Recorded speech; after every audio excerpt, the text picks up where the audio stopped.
Imagine que tu t'embarques pour une expédition arctique unique en son genre, avec pour destination la côte est du cap Bathurst, dans les territoires du nord-ouest du Canada. Il paraît que cet endroit n'a pas son pareil sur la planète Terre. La destination finale est un lieu incroyable, connu sous le nom de Smoking Hills, ou collines fumantes en français. Ces roches striées de rouge brûlent sans cesse depuis des siècles. On y trouve des minéraux qui n'existent qu'en dehors de notre planète, sur Mars. Certains scientifiques pensent même que le site pourrait être un cas d'étude pour découvrir la vie sur la planète rouge. À bord du petit vaisseau de croisière, tu sors sur le pont et tu es témoin d'une scène inhabituelle à l'horizon.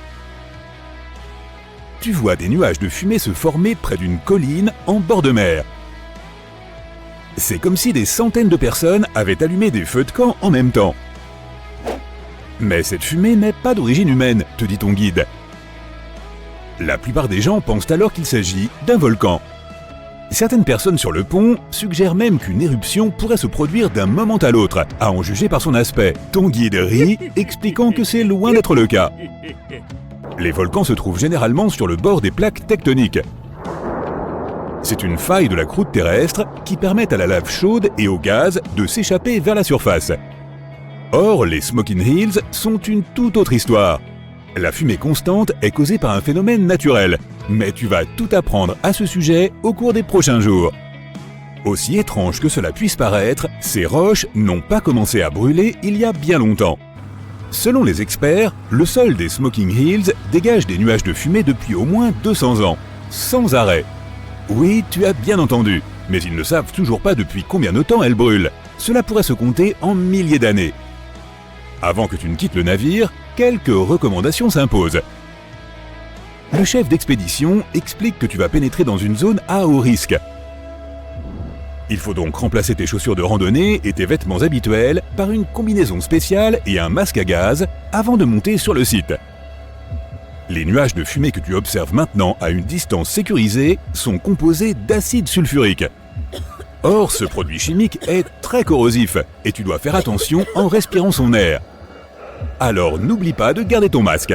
Oh, et aussi tentant que cela puisse paraître, ne touche à rien avec tes mains nues. La légende dit que le premier équipage à explorer les Smoking Hills les ont trouvés par erreur. Et ces gens n'avaient aucun des équipements que tu vas utiliser.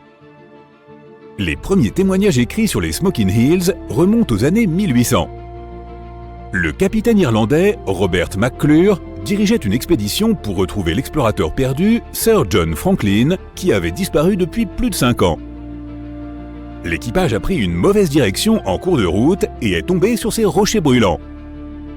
Ils pensaient aussi qu'il s'agissait d'un volcan actif, tout comme toi, mais ils ont découvert à quel point ils se trompaient lorsqu'ils se sont approchés. Par curiosité, McClure a rapporté un échantillon de roche sur le bateau et on raconte que l'échantillon a fait un trou dans son bureau en acajou. Souviens-toi de cela quand tu auras envie de rapporter un souvenir à la maison.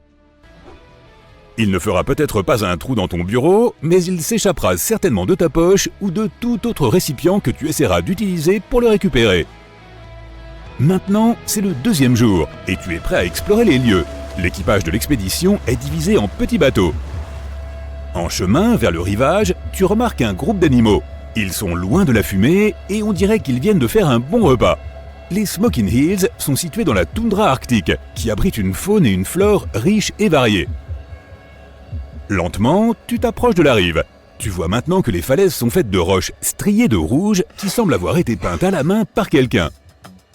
Il existe un autre endroit sur Terre avec des collines similaires et il se trouve au Pérou. Le site, surnommé Montagne Arc-en-Ciel ou Montagne aux 7 couleurs, est lié à un phénomène naturel fascinant. Les montagnes ont été formées par la sédimentation de différents minéraux. Alors que les Smoking Hills sont principalement rouges, les montagnes péruviennes ont des bandes de couleurs lavande, or, rouge et même turquoise. Lorsque tu quittes enfin le bateau au pied des Smoking Hills, tu commences ton ascension. Marcher est difficile avec tes bottes spéciales. Les semelles sont faites spécialement pour supporter des températures élevées, mais c'est vraiment difficile de garder l'équilibre. Avant même de t'en rendre compte, tu es au plus près des rochers brûlants. Ta première pensée est de partir de là aussi vite que possible. Les conditions pour la vie humaine sont extrêmes. C'est inhospitalier et tout indique que tu ne devrais pas rester longtemps ici. Mais tu es aussi extrêmement curieux. Tu te demandes comment ces pierres peuvent continuer à brûler aussi longtemps. La science derrière tout cela n'est pas très compliquée.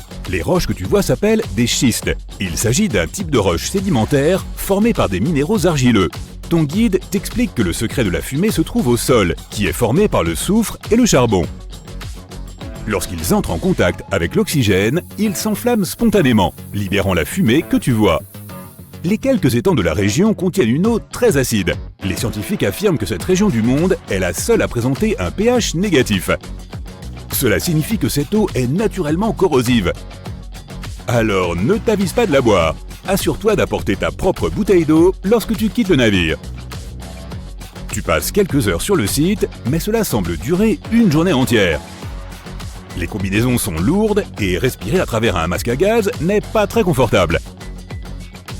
À la fin de la journée, tu retournes sur le bateau, profitant en chemin d'un magnifique coucher de soleil arctique. Le matin de ton 3e jour, tu vas avoir une belle surprise. Tu ne vas pas faire une nouvelle sortie. Non, au lieu de cela, tu vas faire un voyage dans l'espace. Métaphoriquement, bien sûr.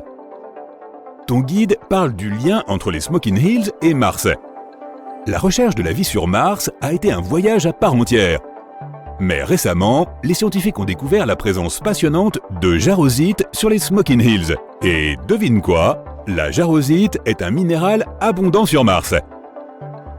Les experts pensent que cela peut indiquer que Mars a eu de l'eau courante à un moment donné de son histoire.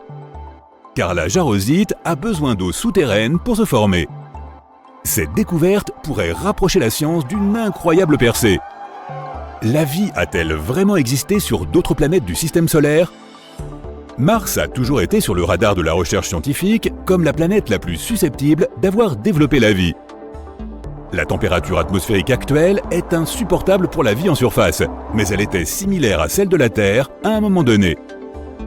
La preuve la plus importante serait de trouver des traces d'eau courante. En ce moment même, le rover Curiosity est à la recherche de toute information pouvant suggérer l'existence de la vie sur Mars, passée ou présente. D'ailleurs, ce robot curieux explore la surface de la planète rouge depuis maintenant plus de 3566 jours.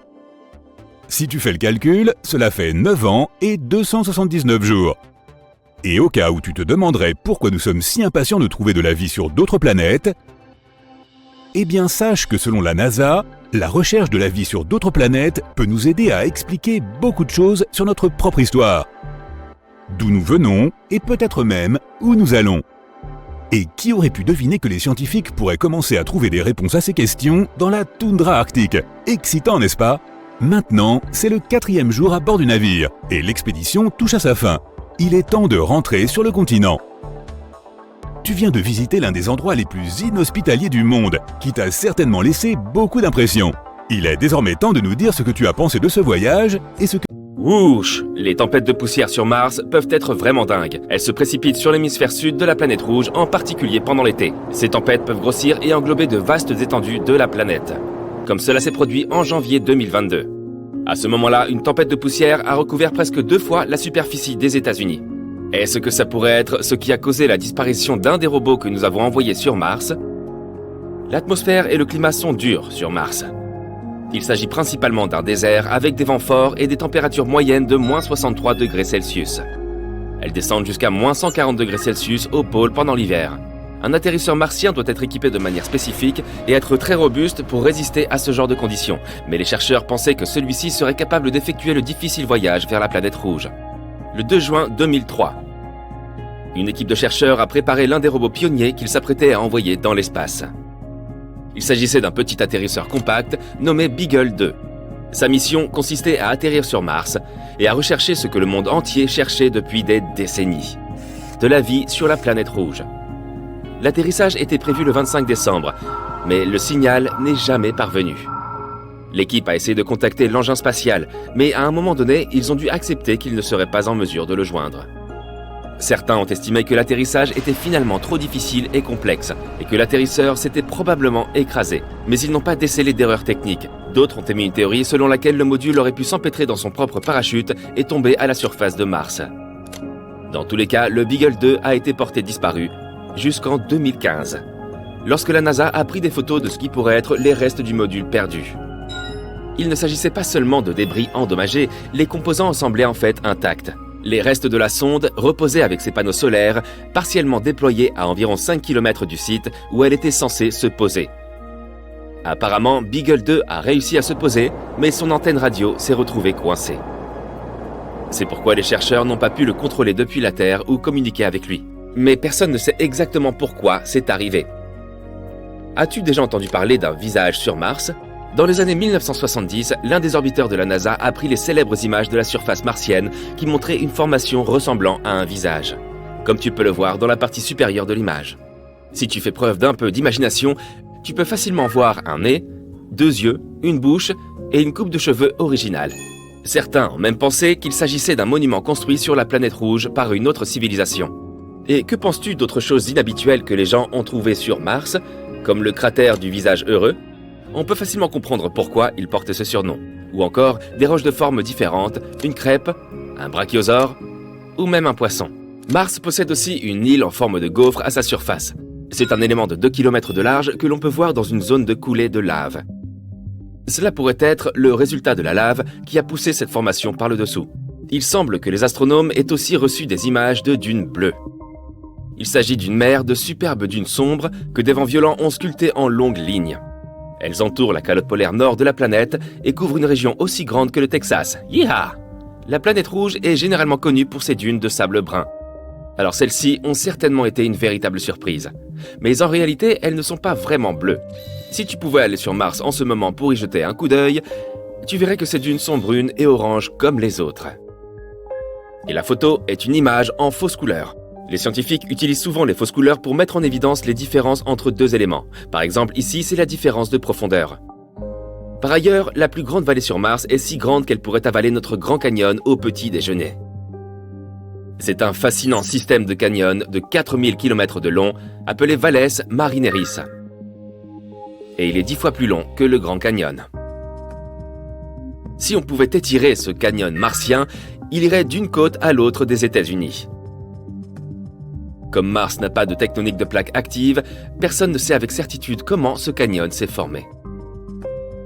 Selon une théorie, une chaîne de volcans, Dôme de Tharsis, située à l'autre côté de Mars, celle qui comprend Olympus Mons, a courbé la croûte martienne depuis le côté opposé de la planète. Cette puissante force a provoqué des fissures dans la croûte et mis en mouvement les énormes quantités d'eau qui se trouvaient sous la surface.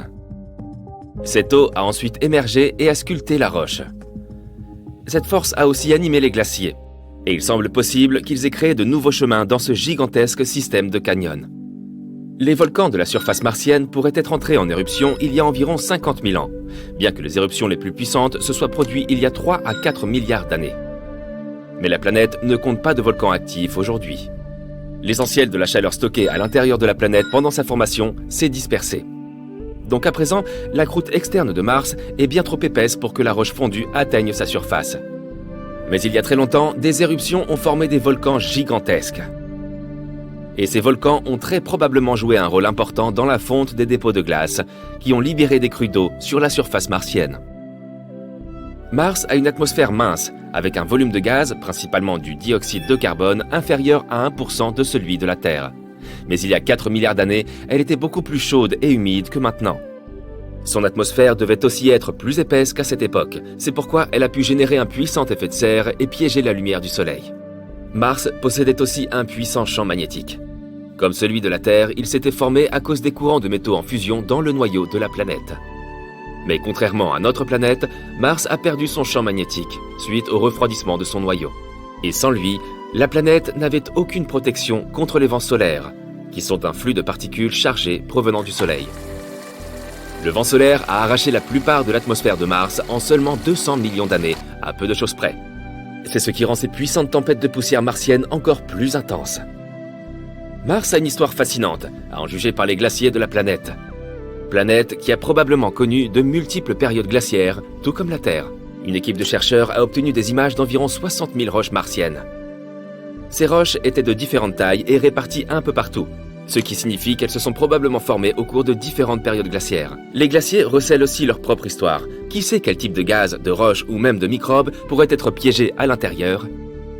Si tu pouvais monter dans une machine à remonter le temps et l'arrêter il y a 4 milliards d'années, sur Mars bien sûr, il y a de fortes chances que tu assistes à des scènes d'inondations spectaculaires. Peut-être y aura-t-il même une forme de vie à la surface de la planète. Un fort impact de météorites responsable de la formation du cratère Gale sur la planète rouge pourrait être à l'origine de cette méga inondation. Après cette collision, les températures sur la planète sont devenues incroyablement élevées. Cela a provoqué la fonte de toute la glace qui était stockée sur la surface martienne à ce moment-là. L'inondation était tellement immense qu'elle a altéré la structure géologique de la surface de la planète. Elle a creusé de grandes rides et des vagues dans la roche sédimentaire. En parlant d'eau, on a remarqué que de la vapeur s'échappait de l'atmosphère de Mars. De plus, les chercheurs ont trouvé des preuves de présence d'eau à la surface de la planète. Le sol présente des stries sombres qui semblent s'agrandir en été et rétrécir en hiver. La planète compte de nombreuses vallées et rivières asséchées. Il est possible que de l'eau liquide y ait coulé autrefois. Maintenant, la plupart de cette eau pourrait être renfermée dans des calottes glaciaires ou même cachée sous la surface. De plus en plus de choses nous laissent penser que Mars a un jour été habitable. Mars est la seule planète que nous connaissions où vivent uniquement des robots. 5 rovers composent la population martienne. Il s'agit de Perseverance, Opportunity, Spirit, Sojourner et Curiosity. Ces robots sont là pour prendre des photos et prélever des échantillons de sol et d'air et peut-être même trouver de la vie sur la planète rouge. Et un jour, nous les retrouverons peut-être sur Mars. Qui sait? Ah, et au fait, si tu pouvais vraiment monter dans une machine à remonter le temps et l'arrêter il y a 4 milliards d'années sur Mars, j'aimerais beaucoup t'inviter à déjeuner pour en parler. C'est moi qui régale. Quelque chose s'approche de la surface de la planète. Il s'agit d'une boule de feu qui se rapproche de plus en plus à une vitesse phénoménale. Bientôt, il devient évident que la collision est inévitable. Bam! L'impact laisse un énorme cratère. Il vaporise des milliers de kilomètres cubes de roches solides et il déclenche une série de terribles catastrophes naturelles. Oui, je sais ce que tu te dis. Tu crois que je parle de la collision cataclysmique qui s'est produite il y a environ 66 millions d'années sur Terre. Tu sais, celle qui est responsable de l'extinction de la plupart des dinosaures et des 3/4 des autres formes de vie du globe. Mais non, la catastrophe dont je parle s'est produite sur une autre planète. Les scientifiques pensent que notre prochaine voisine, Mars, a connu la même catastrophe que la Terre. Cela se serait passé il y a environ 3,4 milliards d'années. La collision d'un astéroïde pourrait ainsi avoir provoqué un méga tsunami sur la planète rouge, semblable à celui provoqué par l'impact de Chicxulub sur notre Terre. Les chercheurs ont identifié un cratère d'impact sur Mars qui a probablement été laissé par la collision d'une comète ou d'un astéroïde avec sa surface. Ce corps spatial s'est vraisemblablement écrasé dans un océan situé dans les basses terres du nord de la planète Mars. L'impact a été si puissant qu'il a provoqué un immense raz-de-marée. Avant les études les plus récentes, l'emplacement exact de ce cratère n'avait pas encore été vérifié. Il n'était que théorique. Pour le confirmer, une équipe d'astronomes a simulé l'impact d'une comète ou d'un astéroïde dans la zone où ils supposaient que se trouvait le cratère. Ils ont même baptisé celui-ci Pôle. Pôle mesure 109 km de diamètre et se trouve dans une région située à près de 120 mètres sous le niveau supposé de la mer. En tout état de cause, ces simulations ont généré plusieurs cratères de la même taille que Pôle. L'une de ces modélisations tend même à prouver que ce cratère aurait été laissé par un astéroïde de 8 km de large, qui aurait rencontré une forte résistance au sol. Une autre simulation a montré que le cratère pourrait avoir été causé par un astéroïde un peu plus petit et qui aurait rencontré une résistance au sol plus faible. Mais d'après les deux schémas, le cratère d'impact aurait eu un diamètre de près de 112 km. Et le méga tsunami provoqué par la collision se serait propagé jusqu'à 1450 km du point d'impact. Ces simulations ont également aidé les scientifiques à estimer la hauteur du tsunami. Il mesurait environ 250 mètres de haut, soit presque autant que la Tour Eiffel. Les auteurs de cette étude suggèrent également que le cratère Pôle pourrait être similaire au cratère d'impact de Chicxulub sur notre planète. La météorite de Chicxulub, telle que nous la connaissons aujourd'hui, proviendrait des confins du système solaire. Ce corps spatial mesurait au moins 10 km de diamètre et il s'est écrasé dans les eaux peu profondes de la péninsule du Yucatan. Cette collision a été si puissante qu'elle a laissé sa marque sur toute la surface de notre planète.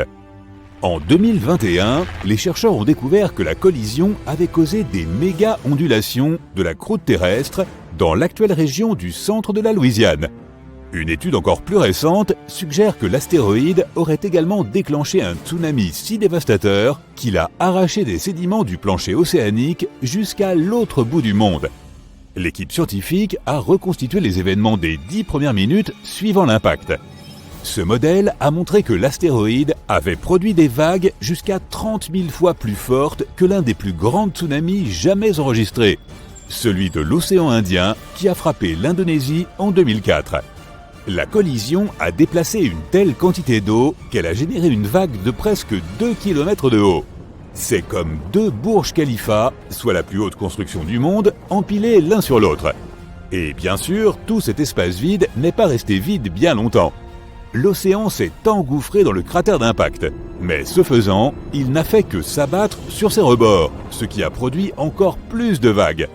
Par la suite, des raz-de-marée de plus de 10 mètres de haut ont sillonné le monde à une vitesse d'1 mètre par seconde, frappant toutes les côtes sur leur passage. Imagine un immeuble de 3 étages qui se précipite sur toi. Il n'est pas étonnant que les vagues les plus importantes et les plus rapides se soient produites près de la zone d'impact, dans les eaux libres du golfe du Mexique. Celles-ci ont atteint une hauteur de plus de 100 mètres, soit davantage que la Statue de la Liberté, et se sont déplacées à une vitesse 10 fois supérieure à celle des vagues tsunamis les plus éloignées. Mais revenons à la planète rouge. Certains experts pensent que ce n'est pas un, mais 2 méga-tsunamis qui auraient pu déchirer Mars. Ils pourraient avoir été déclenchés par 2 impacts de météorites qui se seraient produits à plusieurs millions d'années d'intervalle. Entre ces 2 collisions, Mars a connu une période de changement climatique, en conséquence de quoi l'eau liquide à sa surface s'est transformée en glace. En d'autres termes, le premier impact d'astéroïde a probablement entraîné des vagues d'eau liquide. Quant au second tsunami, il aura probablement été constitué d'éclats de glace. Par ailleurs, le plus gros astéroïde à avoir jamais percuté la Terre ne serait peut-être pas celui qui a mis fin à l'existence des dinosaures. Une collision beaucoup plus dévastatrice s'est probablement produite il y a environ 3,5 milliards d'années. De nouvelles preuves découvertes par les scientifiques dans le nord-ouest de l'Australie suggèrent que l'astéroïde dont nous parlons avait un diamètre de 20 à 30 km. Il aurait heurté la Terre à une vitesse phénoménale, libérant une inimaginable quantité d'énergie. Voilà qui prête à réflexion. Et si une chose pareille se produisait de nos jours ? Plus de 30 000 objets qui tournent autour de la Terre en ce moment même pourraient potentiellement s'écraser sur notre planète. La NASA considère qu'environ 1500 d'entre eux sont potentiellement dangereux. Ces roches spatiales sont les vestiges de la formation de notre système solaire il y a 4,6 milliards d'années. Ainsi, en 2004, des astronomes ont découvert un énorme astéroïde qui s'approchait de la Terre. Les premières observations ont montré que le risque que cette roche spatiale heurte notre planète était inférieur à 3%. Cet astéroïde a été baptisé Apophis. Il mesure plus de 365 mètres de diamètre et pèse environ 20 millions de tonnes. Il devrait traverser notre ciel le 13 avril 2029. Apophis passera à une distance de 30 000 km de la surface terrestre. Mais même si ce caillou manque notre planète en 2029, cela ne veut pas dire qu'il ne reviendra pas 15 ans plus tard, en 2036. Si un tel objet nous heurtait, les conséquences seraient imprévisibles. Elles pourraient aller de l'explosion des fenêtres alentours à la disparition de la plupart des formes de vie terrestres. Ah, et ça détraquera probablement Internet. Oui, cette dernière pensée est vraiment effrayante. Mais fort heureusement, nos technologies modernes peuvent nous aider à éviter ces conséquences dramatiques. Les experts ont mis au point plusieurs moyens d'éviter qu'un scénario catastrophe ne se concrétise. Tout d'abord, nous pourrions utiliser un engin spatial pour faire dévier de sa trajectoire ce visiteur venu de l'espace. On pourrait aussi le faire exploser en 1000 morceaux. Les scientifiques pourraient également ralentir l'astéroïde à l'aide d'une concentration de lumière solaire. Enfin, on pourrait probablement l'éloigner à l'aide d'un tracteur gravitationnel. Il s'agit, dans la théorie, d'un engin spatial capable d'influer sur des objets spatiaux sans les toucher. Dans les films de science-fiction, il arrive souvent qu'un énorme astéroïde s'approche en douce de la Terre et se révèle être une très mauvaise surprise pour les astronomes. Il se précipite sur notre planète à une vitesse vertigineuse et n'est découvert que quelques semaines, voire quelques jours, avant la collision. En réalité, les scientifiques surveillent en permanence tous les objets massifs qui se trouvent dans le voisinage de la Terre. Cela signifie qu'il y a suffisamment de temps pour réagir avant que l'inévitable ne se produise. Il existe 3 types de missions que les scientifiques pourraient échafauder à court terme. Le type 0, un engin spatial lourd qui se précipite vers l'intrus avec un seul objectif, le faire dévier de sa trajectoire. Dans un pareil cas, les astronomes doivent s'appuyer sur les informations déjà disponibles. La mission de type 1 implique une sorte d'éclaireur. Il serait d'abord envoyé pour obtenir des informations plus précises sur cette roche spatiale. Ce n'est qu'ensuite que l'engin principal serait lancé. Avec des informations plus détaillées, son voyage n'en sera que plus fructueux. Si les scientifiques choisissent la mission de type 2, ils enverront simultanément un éclaireur et un petit engin spatial. Ce dernier dévierait légèrement l'astéroïde de sa trajectoire. Imaginez un monde où le paysage rouge et stérile de Mars est transformé en un verger luxuriant et verdoyant. Un monde où l'eau coule librement, sculptant des canyons et créant des lacs et des océans. Pouvons-nous créer un tel monde en apportant de l'eau terrienne sur Mars? Ne vous précipitez pas pour dire non. Explorons cette possibilité. Bien, disons que nous pourrions magiquement transporter toute l'eau de la Terre vers Mars. Cette cargaison immense serait une folie en termes d'ingénierie et de logistique. Alors, comment ferions-nous? Sachez tout d'abord qu'il s'agirait de millions et de millions de litres d'eau, ce qui n'est pas une mince affaire. Il nous faudrait des réservoirs d'une capacité incroyable pour contenir tout ça. Et il nous faudrait trouver comment les lancer dans l'espace. Une technologie hyper développée serait nécessaire, ainsi qu'une grande quantité de carburant. Nous pourrions créer une flotte entière de navettes spatiales, spécialement conçues pour cette tâche. Imaginez ça, de gigantesques vaisseaux-citernes, remplis de tonnes d'eau soigneusement recueillies, décollant de la surface de la Terre et projetés dans l'espace à une vitesse inimaginable. Plutôt cool comme spectacle, non?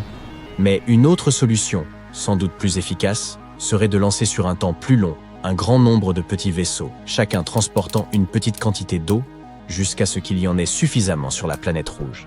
Imaginons donc que nous ayons réussi. Qu'est-ce qu'on fait ensuite? Après être arrivé sur Mars, il nous faudrait distribuer toute cette eau aux 4 coins de la planète. Un réseau de tuyaux souterrains serait nécessaire, ou des drones réservoirs envoyés dans différentes directions.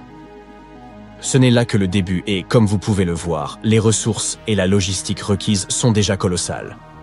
De plus, une opération de cette ampleur nécessiterait d'immenses efforts coordonnés de la part des scientifiques, des ingénieurs et des agences spatiales.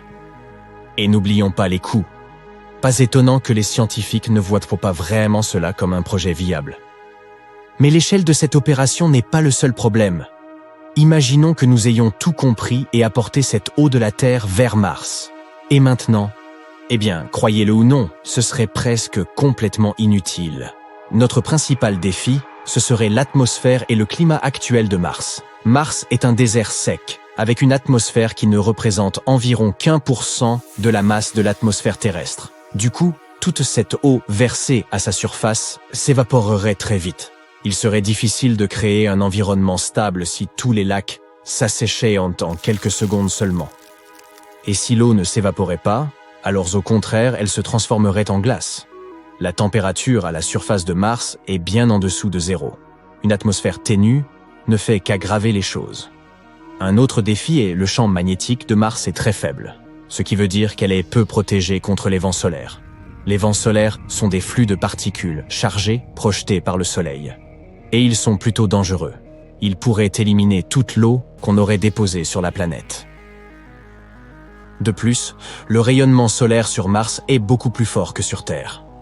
La tâche de conserver de l'eau liquide serait donc encore plus difficile. Et enfin, n'oublions pas qu'il nous faudrait aussi purifier cette eau afin de la rendre potable. Mais n'abandonnons pas. Si nous restons super optimistes, nous pouvons toujours essayer de résoudre ces problèmes.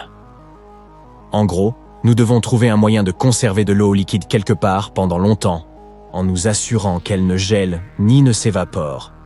Alors, on fait comment? Il y a plusieurs façons de s'y prendre. Premièrement, l'isolation. Nous pourrions envelopper tous nos conteneurs dans des matériaux isolants, dans de la mousse par exemple, ou un matériau réfléchissant qui empêcherait l'eau de geler. Deuxièmement, le chauffage.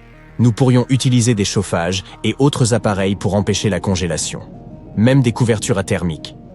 Mais cela nécessiterait beaucoup d'énergie, et ce serait très difficile. Troisièmement, des réservoirs souterrains. Nous pourrions creuser de grands trous et les recouvrir d'un matériau transparent qui laisserait passer la lumière du soleil. Ainsi, notre eau resterait bien au chaud. Quatrièmement, la salinité. Ajouter une petite quantité de sel ou d'autres minéraux dissous dans cette eau peut abaisser son point de congélation. Mais il nous faudrait énormément de sel pour les quantités dont nous parlons. Cette méthode n'est pas très efficace. Et enfin, cinquièmement, une serre. Nous pourrions construire une serre ou une autre structure capable de capturer la chaleur pour créer un environnement semblable à celui de la Terre. Cette option est probablement la meilleure. Après tout, une serre nous permettrait également de faire pousser des plantes et d'autres organismes. Hourra, la vie! Bien, admettons que nous avons découvert un moyen de stocker notre eau sur Mars et de la conserver à l'état liquide. Et maintenant, quel impact cela aurait-il sur Mars? En fait, ce serait formidable. Si nous déversions toute cette eau sur Mars, le climat de ce désert rouge en serait radicalement transformé. Tout d'abord, nous pourrions créer ce qu'on appelle un effet de serre. C'est lorsque les gaz dans l'atmosphère d'une planète retiennent la chaleur, provoquant une augmentation de la température globale. Et oui, c'est plutôt mauvais pour la Terre. Mais pour Mars, dont les températures varient entre 21 degrés Celsius et moins 129 degrés Celsius, ce serait génial. Cela pourrait entraîner un épaississement de l'atmosphère et conduire à la fonte des calottes glaciaires. Ne serait-ce pas incroyable? D'un désert stérile, Mars deviendrait soudain une Terre 2.0. Cela signifie également que l'atmosphère de la planète changerait. Par exemple, les modèles météorologiques. Des nuages se formeraient sur Mars. La pluie commencerait à tomber. Et la pluie, comme nous le savons, fait passer l'eau d'une région à une autre. Ce qui signifie que la végétation serait régulièrement arrosée. Mais tout ça n'est que spéculation. Nous ne pouvons pas être complètement sûrs du type d'impact qu'un transport d'eau sur Mars pourrait avoir sur le climat de la planète. Peut-être que pour créer cet effet de serre, il nous faudrait beaucoup plus d'eau que ce que nous pouvons transporter. Mais si malgré tous ces défis, nous réussissions notre mission et rendions Mars plus chaude et plus humide, la vie y naîtrait-elle? Malheureusement, c'est très improbable. Oui, l'eau est cruciale au développement de la vie. Mais ce n'est pas tout ce dont nous avons besoin. La composition du sol martien n'est pas très favorable à la vie. Il est constitué du régolithe, qui est lui-même essentiellement composé de poussière, de sable et d'autres matériaux qui n'ont pas grand-chose à apporter aux plantes et autres organismes. Théoriquement, nous pourrions terraformer Mars. La terraformation est une modification graduelle d'une planète, un lent processus qui lui permet un jour d'abriter la vie. Mais c'est extrêmement complexe, difficile et coûteux. Et au fait, que deviendrait notre Terre dans cette histoire? Nous lui avons volé pas mal d'eau, n'est-ce pas? Du point de vue de la Terre, ce transport d'eau vers Mars nécessiterait une énorme quantité de ressources, de l'énergie, mais aussi différents matériaux. Et la quantité d'eau nécessaire serait littéralement stupéfiante. Une perte aussi importante dans les réserves terriennes aurait un impact significatif sur notre planète, surtout dans les régions où l'eau est déjà rare. Donc, en gros, c'est vraiment une mauvaise idée, peu importe le point de vue. Oui, ça peut sembler intéressant, mais ce n'est pas du tout un projet viable. Cela nécessiterait trop de ressources, trop d'argent, et ça ne vaudrait même pas le coup. C'est pourquoi les scientifiques et les agences spatiales ne prennent pas cette idée au sérieux. En outre, nous avons des objectifs beaucoup plus réalistes et réalisables dans le domaine de l'exploration martienne. Par exemple, nous étudions la géologie, l'atmosphère et la possibilité d'une vie passée ou présente. Nous espérons ainsi trouver des ressources capables de constituer la base de futures explorations humaines. En somme, nous avons encore pas mal de travail avant de pouvoir commencer à envisager sa colonisation. Écoutons donc de près ce que nous disent nos scientifiques.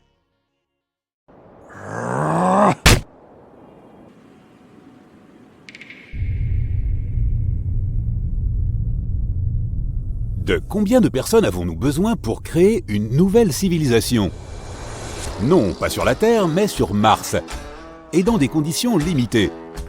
Si nous créons cette colonie et que nous l'envoyons sur la planète rouge, à quel problème sera-t-elle confrontée?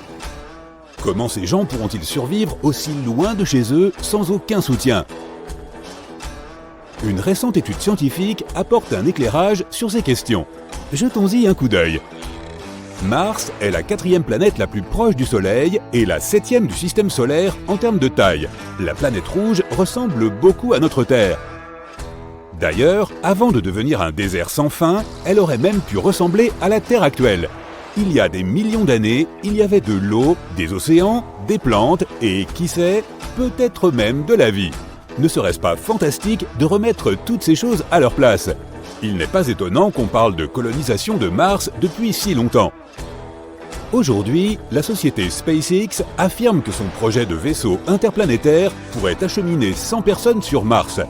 Le propriétaire de l'entreprise, le milliardaire Elon Musk, a parlé de créer une flotte qui pourrait fournir un flux constant de ressources vers Mars. Mais quel est le degré de réalisme de tous ces fantasmes?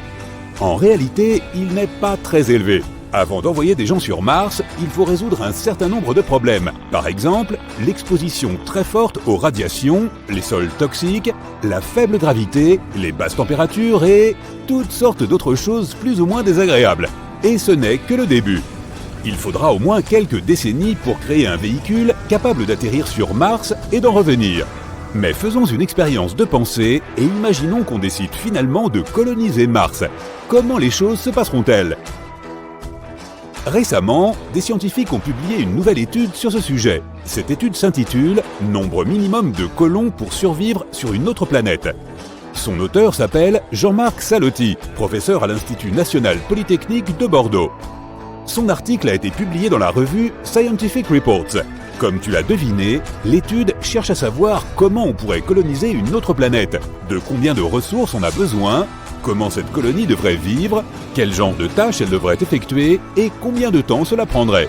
Et bien sûr, la question centrale, de combien de personnes on a besoin pour tout cela. Essayons de répondre à toutes ces questions. Imaginons que nous soyons entrés dans un avenir merveilleux. Enfin, pas vraiment. Un avenir terrible en fait. Dans son étude, Salotti suggère que la vie sur Terre est menacée par un événement catastrophique. La seule façon pour l'humanité de survivre est donc d'aller sur Mars ou sur une autre planète. Dans ce scénario imaginaire, malheureusement, l'approvisionnement en provenance de la Terre a été interrompu. On a même carrément disparu. La colonie doit maintenant subvenir à ses besoins toute seule, d'une manière ou d'une autre. C'est là qu'on rencontre déjà un certain nombre de problèmes. Par exemple, on ne sait pas si les habitants de la colonie travailleront bien ensemble. Vont-ils communiquer entre eux comme des êtres humains normaux? Vont-ils partager leur temps et leurs ressources comme il se doit? Les humains ont cette fâcheuse tendance à gâcher les choses pour les autres humains. C'est même à cause d'eux qu'il a fallu fuir sur Mars. Mais même si on oublie cet élément, qu'en est-il des questions d'organisation? De quels équipements disposons-nous? Avec quoi allons-nous extraire les ressources? De quelles compétences aurons-nous besoin? Tu sais quoi? Qui s'en soucie? Dans notre cas, ces choses n'ont pas d'importance. Tout ce qu'on sait, c'est que la colonie ne dispose pas de beaucoup de ressources et d'équipements initiaux, et que le facteur humain est absolument imprévisible. Les chances de survie sont donc assez faibles, mais il faut survivre d'une manière ou d'une autre. Dans ce cas, Salotti décrit deux choses qui auront un impact énorme sur notre survie. Ces éléments sont en quelque sorte les variables d'une équation mathématique. La première est la disponibilité des ressources locales. Il s'agit essentiellement de l'eau, de l'oxygène et de toutes sortes d'éléments chimiques utiles. Ces ressources doivent pouvoir être extraites d'une façon ou d'une autre et être faciles à utiliser. Heureusement, on ne part pas de zéro. On en sait déjà beaucoup sur Mars. Quelles sont les ressources qui s'y trouvent? Comment peut-on les utiliser pour le maintien de la vie, l'agriculture et la production industrielle?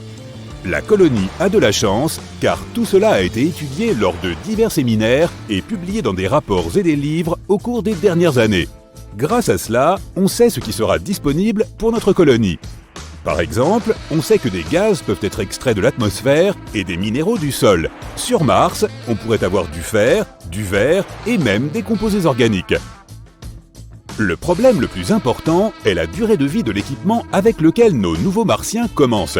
Ils devront obtenir autant de matériaux que possible avant que les outils ne se cassent. Les maintenir en bon état sera presque la tâche la plus importante. Le deuxième facteur est la capacité de production, ou la vitesse de travail. On a une liste précise de choses à faire. Fabriquer des outils, par exemple, et tout ça doit être fait en quantité suffisante dans les délais impartis. Selon Salotti, l'élément le plus important sera ce qu'on appelle le facteur de partage. Imagine une personne qui tente de survivre sur Mars. Elle devra accomplir toutes les tâches par elle-même. Elle devra trouver ou construire son propre système d'approvisionnement en eau potable, en oxygène et en électricité. On a eu un aperçu de ce que ça peut donner dans le film Seul sur Mars. Ça n'a pas été facile. Il n'y a jamais assez de temps et c'est trop difficile à gérer pour une seule personne. À moins d'être Matt Damon, bien sûr. C'est pourquoi on a besoin d'une colonie assez importante, ce qui permet de répartir les tâches de manière significative. Chaque personne dépense moins d'efforts, se fatigue moins, et par conséquent, l'efficacité et la rapidité du travail augmentent. C'est là que le facteur de partage entre en jeu. Il ne nous reste plus qu'à calculer ce nombre de personnes. Si par exemple, on cherche à construire quelque chose, de combien de personnes a-t-on besoin pour le faire rapidement et efficacement ? Comment peut-on optimiser le travail autant que possible ? Cela dépend des besoins de ces personnes, des ressources disponibles, de facteurs aléatoires comme la météo, etc. Mais en général, ce nombre peut être estimé et calculé à l'aide de certaines fonctions mathématiques. Salotti décrit ces fonctions plus en détail dans son article. Tu peux le lire si ça t'intéresse. Mais pour résumer, il décrit 5 domaines qui doivent être pris en compte lors du calcul de ce nombre. Ces domaines sont les suivants: la gestion des écosystèmes, la production d'énergie, l'industrie, les bâtiments et le facteur humain. Le facteur humain comprend des éléments tels que l'éducation des enfants, les sports, les jeux, la musique, etc. En fin de compte, tout se résume à 2 choses, le temps dont on dispose et la qualité de la collaboration entre les membres de la colonie. Mais alors, quel est le résultat de tous ces calculs ? En fin de compte, Salotti a découvert qu'il faudrait au moins 110 personnes pour survivre sur Mars. C'est le nombre minimal nécessaire pour créer une civilisation autosuffisante. Et il est préférable de ne pas emmener trop de monde non plus. Plus nous serons nombreux à bord du vaisseau spatial, plus il sera difficile de prédire les résultats. Après tout, comme on l'a déjà mentionné, les humains gâchent toujours les choses pour les autres humains. C'est pourquoi il est préférable de s'en tenir à environ 110 personnes. Bien sûr, il s'agit d'une estimation. Et il existe un grand nombre d'hypothèses et d'incertitudes. Mais ce chiffre est déjà très utile. Les scientifiques savent désormais quel est le nombre minimum d'habitants pour la colonisation d'une autre planète. C'est une mission très complexe, et il nous faudra beaucoup de temps pour la mener à bien. Il est très peu probable que nous nous envolions vers Mars dans un avenir proche. Cela pourrait prendre plusieurs décennies, voire un siècle. Par conséquent, la meilleure solution serait de faire de notre mieux pour sauver notre Terre jusqu'à ce que nous puissions commencer à conquérir d'autres planètes. Il te regarde fixement et tu le regardes en retour. Un œil géant qui semble t'attirer dans l'abîme. Tu le survoles à bord de ton vaisseau spatial. Mais aussi effrayé que tu puisses être, il te faut quand même faire ton travail. Tu diriges donc ton vaisseau vers la surface de la planète rouge. Et oui, c'est là que tu te trouves, à survoler Mars. Mais chaque chose en son temps. Tu prends un moment pour te rappeler tout ce que tu sais au sujet de la 4e planète la plus proche du Soleil. C'est la dernière des planètes intérieures. Ce sont ces planètes qui se trouvent dans le périmètre de la ceinture d'astéroïdes. On les appelle aussi des planètes telluriques, car elles sont composées de roches et de métaux. L'atmosphère de Mars est beaucoup plus fine que celle de la Terre. Elle contient 95% de dioxyde de carbone et à peine 1% d'oxygène. En d'autres termes, n'envisage même pas de retirer ton casque. De toute façon, il n'y a pas de temps à perdre. Tu atterris à la surface de la planète et tu te retrouves au beau milieu d'un monde rouge brunâtre. Heureusement que tu portes une combinaison spatiale. L'endroit est glacial. Le thermomètre cousu dans la manche de ta combinaison indique moins 62 degrés Celsius. Il est temps de faire ton premier pas sur la surface martienne. La planète a l'air assez colorée, et la teinte d'une zone spécifique dépend des minéraux qui composent son terrain. Le sol sous tes pieds est couvert d'une fine poussière. Elle ressemble à de la rouille. La même poussière orangée se trouve en suspension dans l'air. Heureusement que tu as ta propre réserve d'oxygène et que tu n'as pas besoin de respirer l'air martien. Cette couche de poussière qui recouvre la surface de Mars peut avoir une épaisseur de 2 à 12 mètres. Tu croises les doigts en espérant ne pas être avalé par les sables mouvants martiens. Tu commences à marcher et tu te sens très léger. Mars ne représente que 15% du volume de notre planète et à peine 11% de la masse terrestre. Cela signifie que la gravité est beaucoup plus faible ici. Cette attraction ne représente que 38% de celle qui règne à la surface de la Terre. Tu fais de petits sauts, puis tu essayes de courir sur plusieurs centaines de mètres. Tu n'as même pas transpiré une goutte.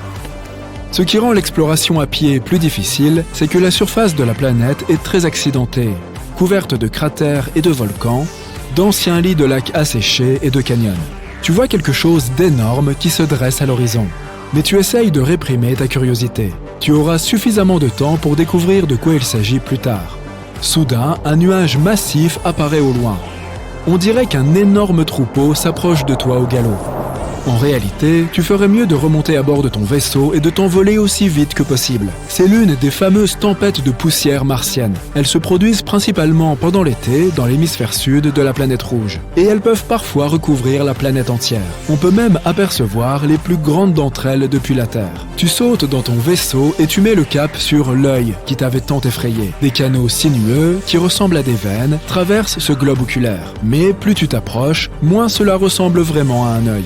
Bientôt, tu réalises que c'est un cratère. Il est gigantesque, près de 30 km de diamètre. Autour du cratère, qui semble même avoir une pupille, se trouvent d'autres cratères encore plus grands. Ils se sont probablement formés il y a des milliards d'années. C'est à cette époque que Mars a dû essuyer les multiples assauts de roches venues de l'espace. Mais pourquoi ce cratère oculaire est-il plus sombre que le paysage environnant? Les scientifiques pensent qu'autrefois, de l'eau martienne se trouvait dans l'énorme fosse. Et tu te souviens de ces canaux? Ce sont eux qui transportaient probablement cette eau. Comme le cratère était rempli d'eau, cela a empêché certaines substances et certains minéraux de s'éroder. Maintenant, tu te souviens de cette chose imposante à l'horizon? Il est temps d'aller l'explorer. Quand tu t'en approches, tu réalises qu'il s'agit du plus grand volcan bouclier de tout le système solaire, Olympus Mons. Il fait plus de 595 km de diamètre, ce qui est presque la même taille que l'État d'Arizona. Tu inclines la tête. Waouh, la montagne fait 25 km d'altitude. Elle est aussi entourée de falaises de 6 km de haut. Faisons quelques comparaisons pour mieux visualiser la taille de ce volcan. Le plus grand volcan sur Terre est le Mauna Loa, qui s'élève à environ 4000 mètres au-dessus du niveau de la mer et s'étend sur 120 km. Cela semble impressionnant, mais le volume d'Olympus Mons est environ 100 fois plus conséquent que celui du Mauna Loa. Le géant martien pourrait avaler toute la chaîne des îles hawaïennes, de Kauai à Hawaï. Mais pourquoi ce volcan est-il si grand? Cela pourrait être le résultat d'une gravité plus faible et d'une fréquence d'éruption plus élevée. Ou la raison pourrait venir de la croûte de la planète rouge, qui est très différente de celle de la Terre. Elle est statique. Sur notre planète, la croûte est composée de 15 à 20 plaques tectoniques en mouvement constant. Lorsque les plaques se déplacent sur des points chauds regorgeants de lave, de nouveaux volcans se forment et ceux qui existaient déjà s'éteignent. C'est pourquoi la lave peut atteindre la surface par de nombreuses débouchées. Mais sur Mars, la croûte n'est pas scindée en plaques similaires à celles de la Terre. Et la lave n'a rien d'autre à faire que de s'accumuler dans un seul très grand volcan. Alors, pourquoi ne pas regarder cette énorme montagne de plus près?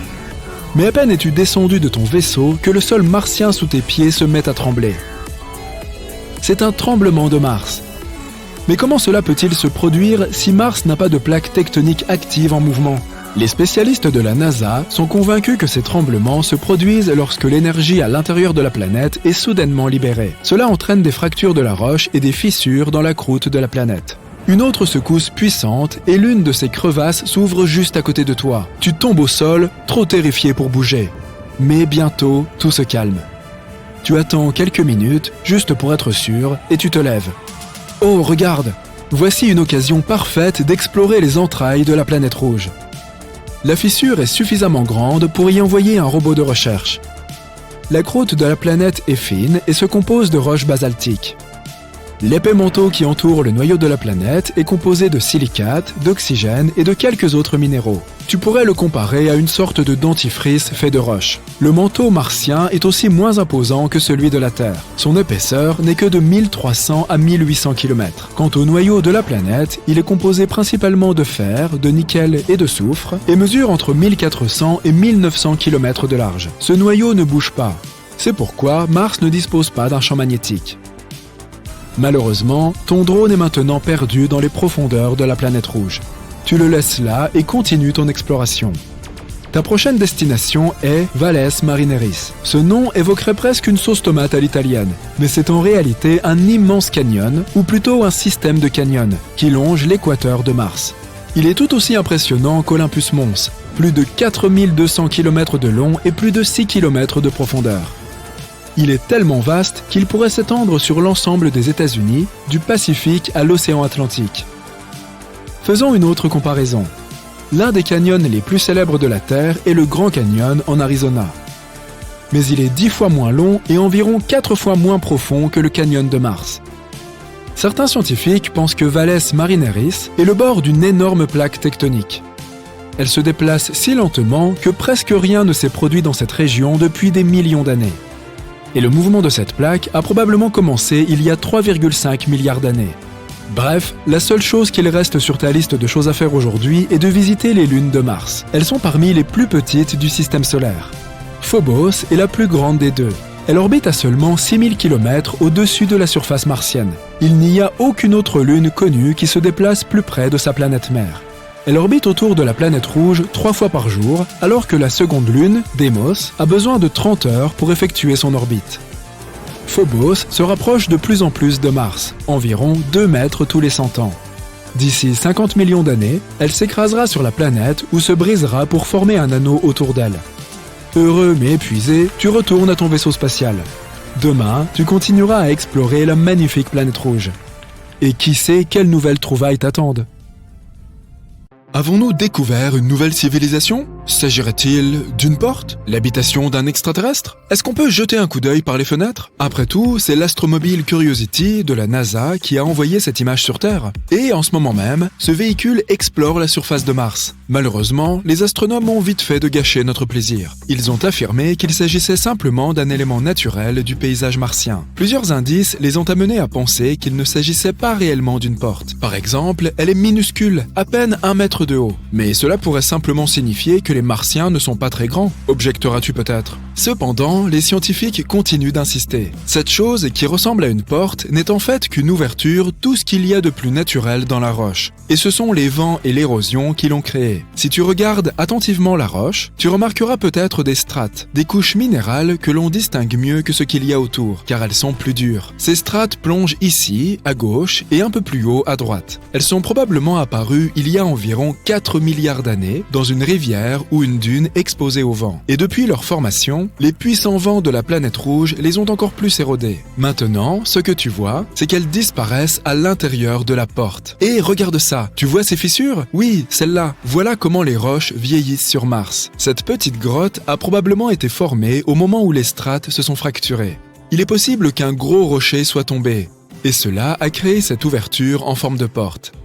Cette théorie est tout à fait plausible, parce que même si la gravité sur Mars n'est pas aussi forte que sur Terre, elle est quand même assez forte pour que ça arrive. D'ailleurs, tu vois ce rocher à droite de l'ouverture? Son arête n'est-elle pas étrangement lisse et verticale? C'est sans doute lui le coupable. Il est probablement tombé il n'y a pas si longtemps, et les vents martiens ne s'en sont pas encore débarrassés. Pourtant, les vents sur Mars peuvent être extrêmement puissants. Cette planète est célèbre pour ses intenses tempêtes de poussière. Parfois, la poussière soulevée est telle qu'il est possible de l'apercevoir depuis la Terre avec un télescope. Ces tempêtes se produisent chaque année et s'étendent sur des zones correspondant à des continents entiers. Et elles durent plusieurs semaines. Mais en plus de ces tempêtes annuelles, il en existe d'autres encore plus impressionnantes. Mais elles se produisent beaucoup plus rarement. En revanche, elles sont plus puissantes et bien plus intenses. On les appelle tempête de poussière globale, car elle recouvre toute la planète. Mais même si tu te retrouvais pris dans la tempête la plus violente de Mars, ce ne serait pas aussi terrible que tu pourrais le penser. La vitesse du vent ne dépasse pas les 96 km/h. Sur notre planète, les vents peuvent atteindre 2 fois cette vitesse lors d'un ouragan. Tu dois aussi garder à l'esprit que la densité de l'atmosphère de la planète rouge ne représente même pas 1% de celle de la Terre. Du coup, si tu voulais faire voler un cerf-volant sur Mars, il faudrait que le vent soit beaucoup plus rapide que sur Terre. Sans ça, tu ne pourrais même pas le faire décoller. En d'autres termes, même s'il y a beaucoup de vent sur Mars, il n'est pas aussi intense que sur notre planète. Au fait, tu as peut-être remarqué que j'appelle souvent Mars la planète rouge. Pourquoi ? C'est simple, notre voisine est couverte de poussière, de terre et de roches riches en oxyde de fer. C'est ce qui donne à la surface de la planète la teinte rouge qui est sa marque de fabrique. D'ailleurs, regarde, voilà la marque en question. Mais non, je plaisante. Mars est la 4e planète en partant du Soleil. C'est pas si loin de notre étoile, te dis-tu peut-être. Pourtant, c'est un monde froid et désert. La température moyenne à sa surface est de moins 63 degrés Celsius. Mais si tu visites un jour l'un de ses pôles pendant l'hiver, assure-toi de porter des vêtements chauds, parce que les températures peuvent y descendre à moins 140 degrés Celsius. En été, cependant, tu trouverais probablement le climat très agréable dans certaines régions. Les températures peuvent y atteindre 21 degrés Celsius, pas très différent de ce à quoi nous sommes habitués.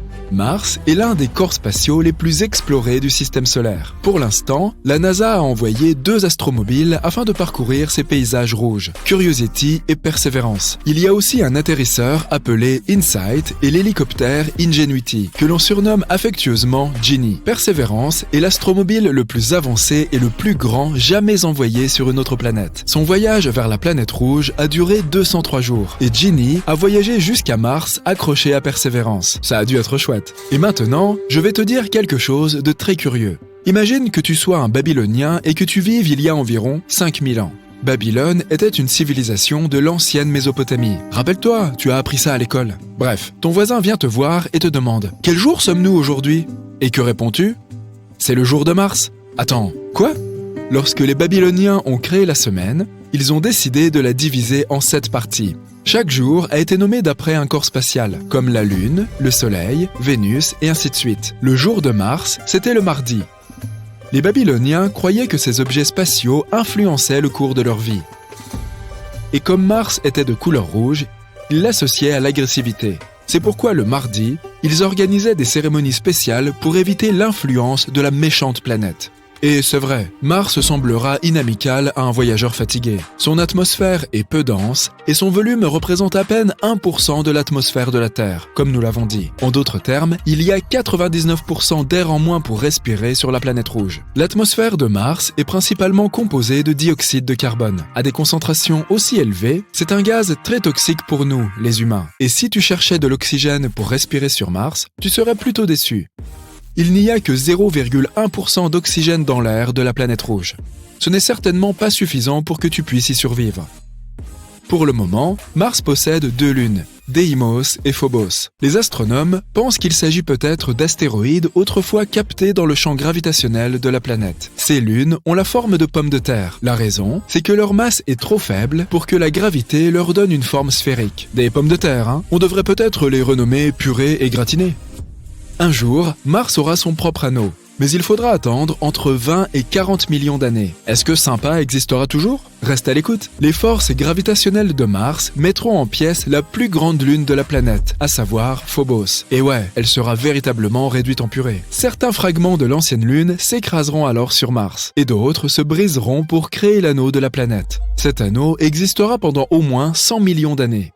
La surface de Mars est traversée par un énorme système de canyons, connu sous le nom de Valles Marineris. On dirait un peu le nom d'une sauce pour les pâtes. S'il se trouvait sur Terre, ce canyon s'étendrait de New York à la Californie, soit plus de 4800 km. Dans sa partie la plus large, le plus grand canyon sur Mars fait 322 km, et il atteint 6 km à son point le plus profond. Si tu as encore du mal à imaginer l'ampleur de ce phénomène naturel, écoute un peu ça. Valles Marineris est 10 fois plus grand que notre Grand Canyon sur Terre. Et puisque nous parlons de choses gigantesques, voici Olympus Mons. C'est le plus grand volcan du système solaire, et il se trouve aussi sur Mars. Il est 3 fois plus haut que le mont Everest, la plus haute montagne au-dessus du niveau de la mer.